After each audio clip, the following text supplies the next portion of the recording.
Hello, hi, welcome all the competitive warriors and would-be teachers. This is your Kiran Kodmuru. Welcome back to our DSC tips and tricks class. So ఈరోజు class అయితే third ఇది tips and tricks. Already 2 class అయితే అయ్యాయి. అవన్నీ కూడా డిస్క్రిప్షన్లో ఇచ్చాను ఆర్ఎల్స్ వీడియో ఎండింగ్లో ఉంటాయి రెండు ఏవైతే టిప్స్ అండ్ ట్రిక్స్ ఇంతకుముందు అయ్యే 2 క్లాసెస్. సో ఈరోజు క్లాస్లో వచ్చేసి మనం ఏంటంటే పర్స్పెక్టివ్ ఇన్ ఎడ్యుకేషన్ దాంట్లో చూద్దాము. సో దాంట్లో వచ్చేసి మనకి కొన్ని కమిటీలు అనేవి ఉన్నాయి. సో విద్య పైన వేసినటువంటి కమిటీలు అవి స్వాతంత్రం కంటే ముందు, సో బిఫోర్ ఇండిపెండెన్స్ కొన్ని కమిటీలు ఉన్నాయి, నెక్స్ట్ ఆఫ్టర్ ఇండిపెండెన్స్ కొన్ని కమిటీలు ఉన్నాయి. సో అదేవిధంగా ఒక 2-3 ఆర్టికల్స్ని ఏ విధంగా ఈజీ మేనర్లో గుర్తుపెట్టుకోవాలో ఈ క్లాస్లో మనం డిస్కస్ చేద్దాం. లేట్ ఎందుకు ఇంకా చూద్దాం ఏంటనేది. సో ఫస్ట్ చూద్దాం ఇక్కడ మనకి స్వాతంత్రం కంటే ముందు, స్వాతంత్ర్యం కంటే ముందు ఉండేటువంటి కమిటీలు,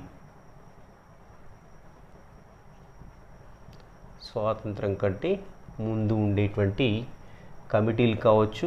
కొన్ని కమిటీలు ఉన్నాయి, కొన్ని కమిషన్లు కూడా ఉన్నాయి. సో అవేంటో చూద్దాం. రైట్. సో విద్యా కమిటీలు కొన్ని స్వాతంత్రం ముందు వేయడం జరిగింది, నెక్స్ట్ స్వాతంత్రం వచ్చిన తర్వాత కూడా కొన్ని కమిషన్లను వేయడం జరిగింది. సో అవేంటో ఇప్పుడు చూద్దాము. సో స్వాతంత్రం కంటే ముందు వచ్చేసి ఎన్ని కమిషన్లు ఎన్ని కమిటీలు చూద్దాం. సో దీనికి చిన్న స్టోరీ చూద్దాం. ఫస్ట్ అయితే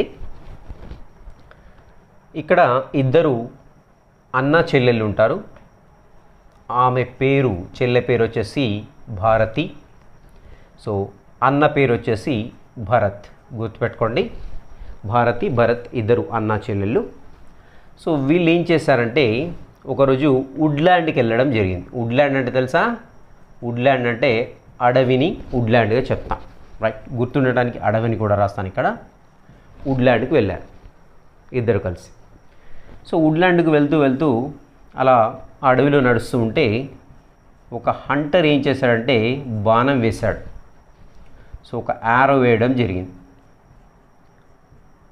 సో ఈ యారో ఏమైందంటే భరత్ మోకాలుకి తగిలింది. భరత్కి వచ్చేసి మోకాలు ఇలా ఉంటే ఈ మోకాలుకి వచ్చేసి యారో కుచ్చుకుంది. సో కుచ్చుకోవడం ఒక చిన్న గాయమయ్యి మోకాలు ఏమైందంటే హర్ట్ అయిపోయింది. హర్ట్ అంటే గాయపడ్డాం. సో గుర్తుపెట్టుకోండి, భారతి భరత్ ఇద్దరు అన్న చెల్లెళ్ళు. సో ఒకరోజు అడవికి వెళ్ళారు, దట్ ఈజ్ వుడ్ల్యాండ్. వుడ్ల్యాండ్ అనే పదం గుర్తుపెట్టుకోండి కంపల్సరీ. వుడ్ల్యాండ్కి వెళ్ళారు. సో అక్కడ అలా నడుచుకుంటూ వెళ్తుంటే హంటర్ ఒక యారో వేస్తే వచ్చేసి ఎవరి మోకాలు తగిలిందంటే భరత్ మోకాలకు తగిలి మోకాలు అనేది హర్ట్ అయిపోయింది. సో హర్ట్ కాగానే వెంటనే చెల్లె కదా, చెల్లె ఏమవుతుంది, భారతి ఊరికి వచ్చేసి దగ్గరలో ఒక హాస్పిటల్ ఉంటుంది. హాస్పిటల్ పేరు ఇండియన్ హాస్పిటల్. గుర్తుపెట్టుకోండి, ఇండియన్ హాస్పిటల్కి భరత్ని తీసుకుని వెళ్ళిన తర్వాత అక్కడ మనకి జాకిర్ హుస్సేన్ ఉంటాడు. డాక్టర్ జాకిర్ హుస్సేన్ ఉంటాడు. సో అతనికి మోకాలకైనటువంటి గాయాన్ని చూస్తాడు. చూసి ఏమీ లేదు, చాలా సింపుల్దే, సో మనము దీన్ని డిటర్జెంట్ తోటి నీట్గా కడిగేద్దామనేసి డిటర్జెంట్ తోటి కడిగేసి కట్టడం జరుగుతుంది. ఇది story, very simple story. Bharati Bharat ఇద్దరు కూడా వుడ్ల్యాండ్కి వెళ్తారు, అడవికి వెళ్తారు. అక్కడ ఒక హంటర్ యారో వేస్తే ఆ యారో వచ్చేసి భరత్ మోకాలకు తగులుతుంది. సో మోకాలు హర్ట్ అవుతుంది. హర్ట్ కాగానే ఏమవుతుందంటే భారతి వచ్చేసి ఇండియన్ హాస్పిటల్ అనేది ఒక హాస్పిటల్ ఉంటుంది దగ్గరలో, అక్కడికి తీసుకెళ్తుంది. అక్కడ డాక్టర్ జాకిర్ హుస్సేన్ ఉంటారు. సో ఏం చేస్తారంటే ఆ గాయాన్ని మొత్తం కూడా మంచిగా డిటర్జెంట్ తోటి వాష్ చేస్తాడు, సోప్ తోటి వాష్ చేసేసి కట్టడం జరుగుతుంది. ఇది స్టోరీ, వెరీ సింపుల్ స్టోరీ. ఇది దేనికి స్టోరీ అనేది కూడా గుర్తుపెట్టుకోండి. స్వాతంత్రం కంటే ముందున్నటువంటి విద్యా కమిషన్లు ఏంటి, కమిటీలు ఏంటి. రైట్, చూద్దాం ఏంటో. ఫస్ట్ భారతి అన్నాను కదా, భారతీయ విద్యాలయ కమిషన్.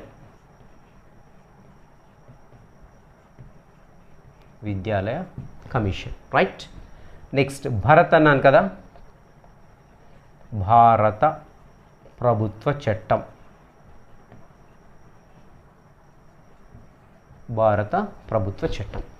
ఓకే, ఇది వచ్చేసి ఫస్ట్ది, ఇది వచ్చేసి సెకండ్ది. నెక్స్ట్ వచ్చేసి వుడ్ల్యాండ్ అన్నాను, మనకు తెలిసింది వుడ్స్ డిస్పాచ్.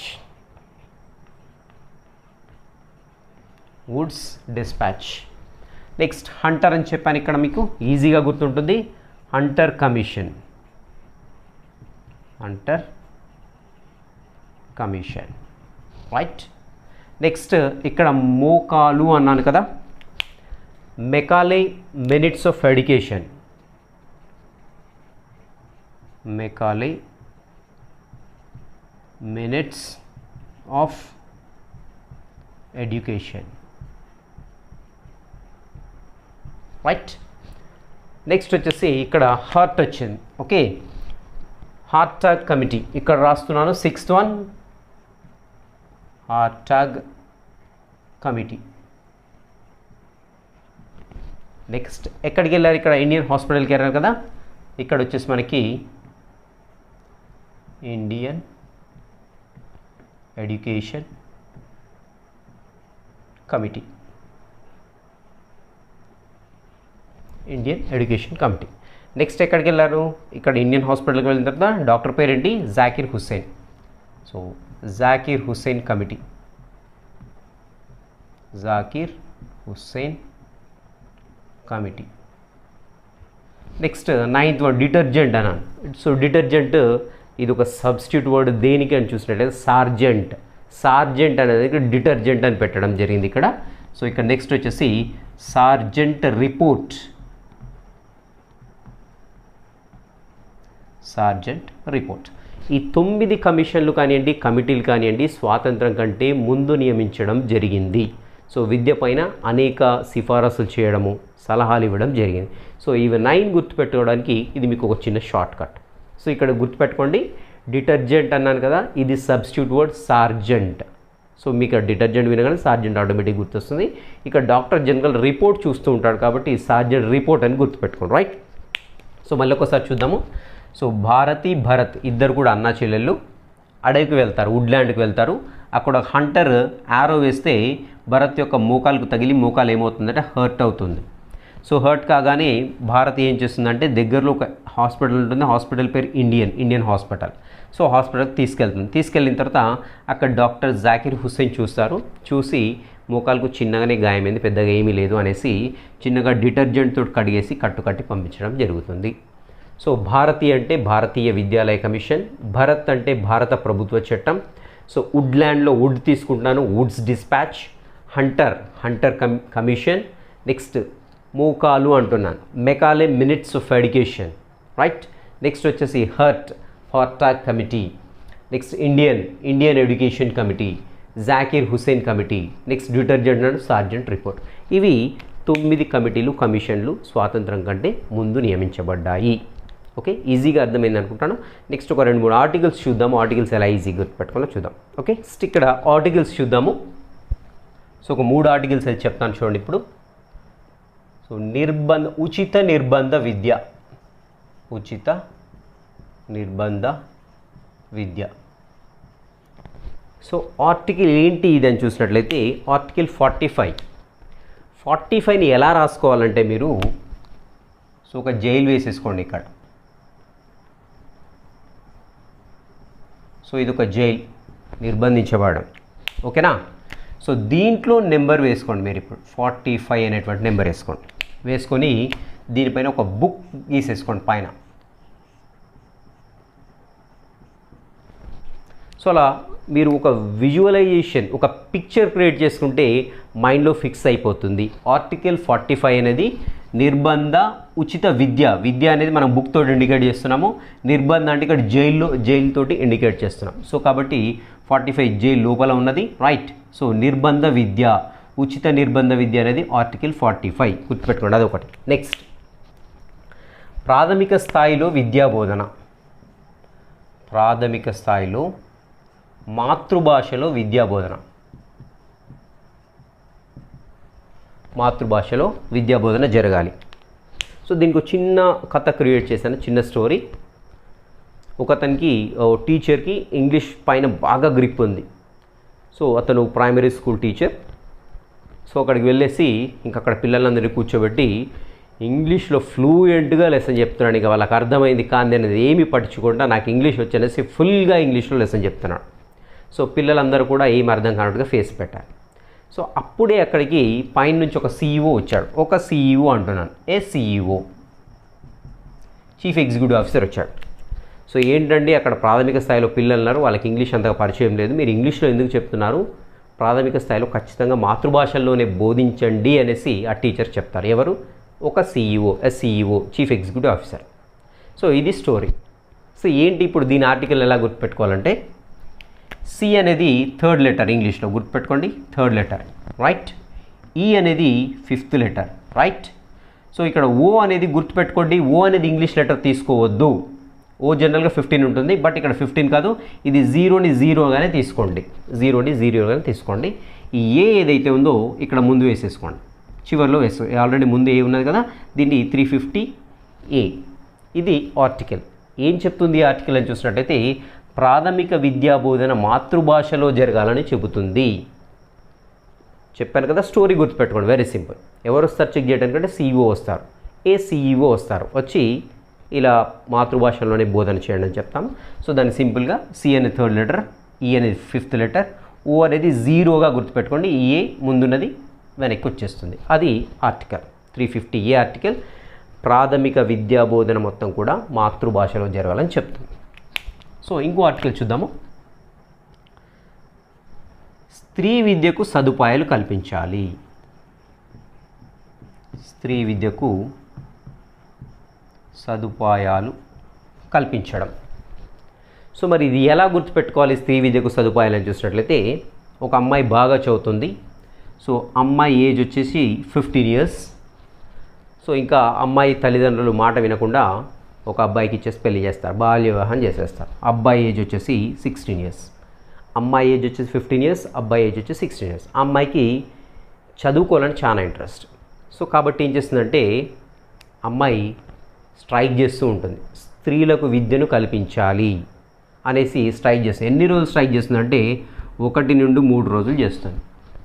సో భర్త కదా కంపల్సరీ సపోర్ట్ చేయాలి కదా, ఆమెతో పాటుగా ఫస్ట్ డే కూర్చుంటాడు ఆ యొక్క స్ట్రైక్లో, కూర్చొని పాల్గొని నెక్స్ట్ ఇతను ఇంటికి వెళ్ళడం జరుగుతుంది. ఈమె మాత్రం 1 నుంచి 3 రోజులు ఖచ్చితంగా కూర్చొని స్ట్రైక్ చేస్తుంది, స్త్రీలకు విద్య కావాలి అనేసి, రైట్. సో కాబట్టి స్త్రీలకు విద్యా సదుపాయాలు కల్పించాలనేసి ఈ అమ్మాయి 15 years అమ్మాయి స్ట్రైక్ చేసింది. ఎన్ని రోజులు అని చూసినట్టయితే 1 to 3 days చేసింది. ఈ అబ్బాయి కూడా స్ట్రైక్ చేశాడు, ఆమెకు సపోర్టివ్గా భర్త కాబట్టి. సో 1 day మాత్రమే చేయడం జరిగింది.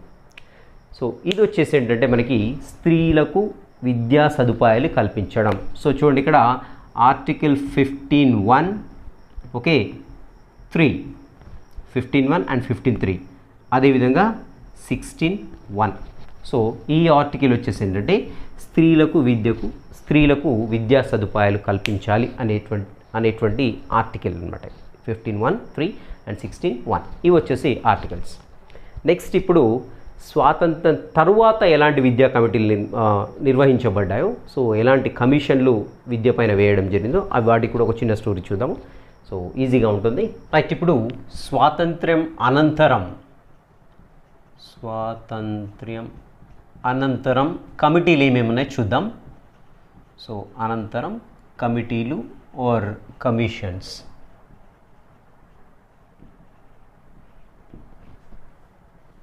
సో దీనికి కూడా ఒక చిన్న స్టోరీ అయితే చెప్తాను, వినండి. So very simple story.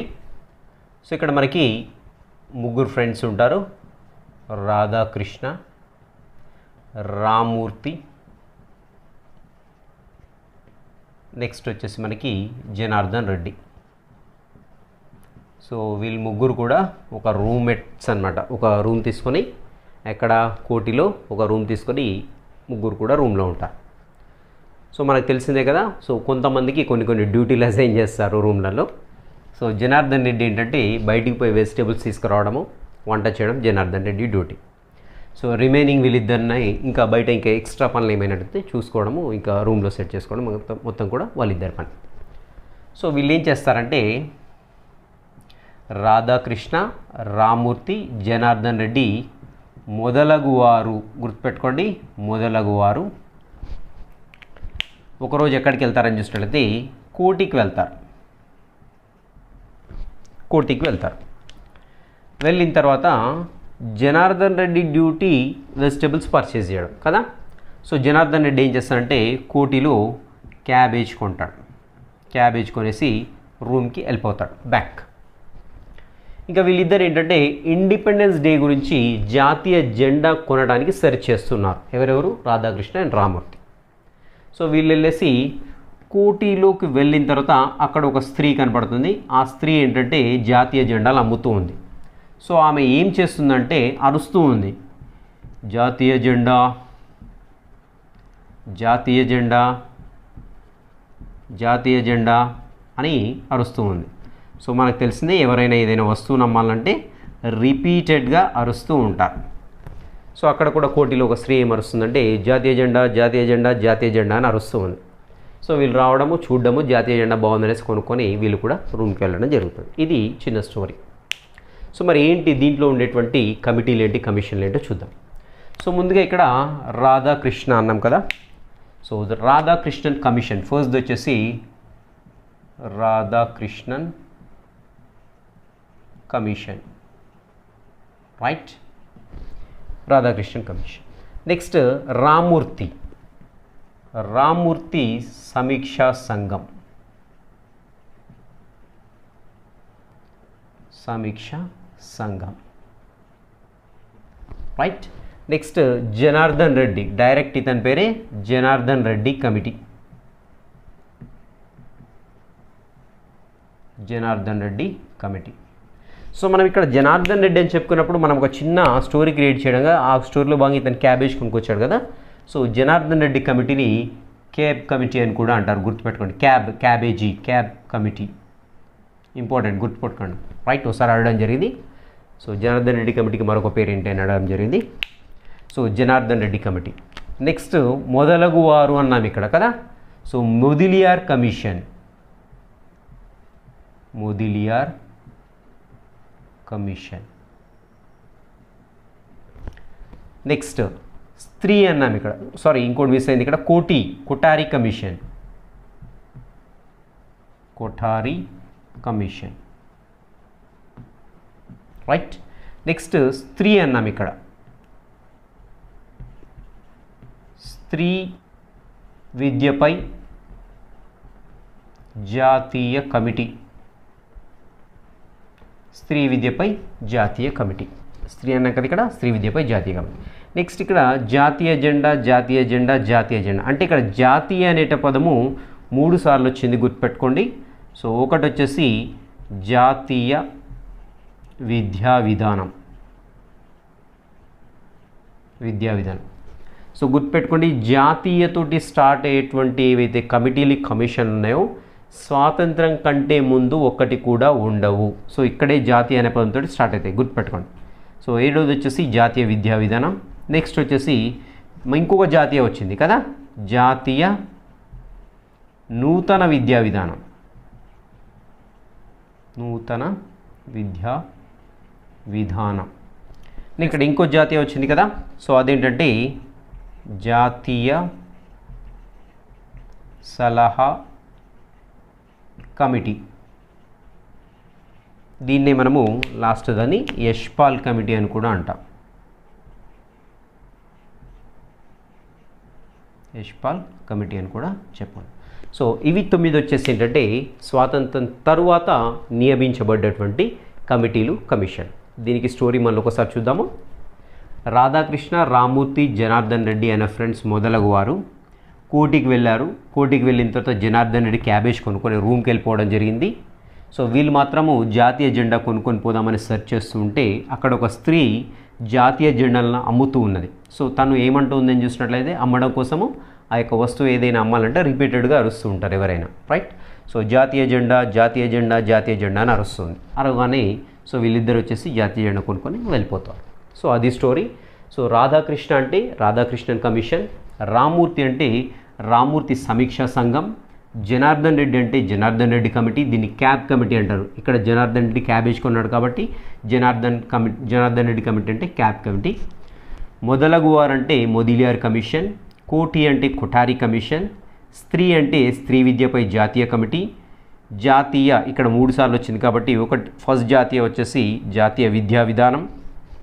Next రెండవ జాతీయ వచ్చేసి జాతీయ నూతన విద్యా విధానం, జాతీయ ఇంకో జాతీయ వచ్చేసి జాతీయ సలహా కమిటీ, దీన్ని యశ్పాల్ కమిటీ అని కూడా అంటారు. సో ఇవి వచ్చేసి నెక్స్ట్ మనకి స్వాతంత్రానంతరం ఉన్నటువంటి కమిటీలు, కమిషన్, రైట్. సో ఈ వీడియోతోటి వీటికి అయితే షార్ట్ కట్స్ అయితే మీకు అర్థమైనాయి అనుకుంటాను. సో మీకు యూస్ఫుల్గా అనిపిస్తే వీడియో తప్పకుండా మీ ఫ్రెండ్స్కి కూడా షేర్ చేయండి, నా ఛానల్ని ప్రమోట్ చేయండి. Please like my video. Okay, till the next meet, have a great day.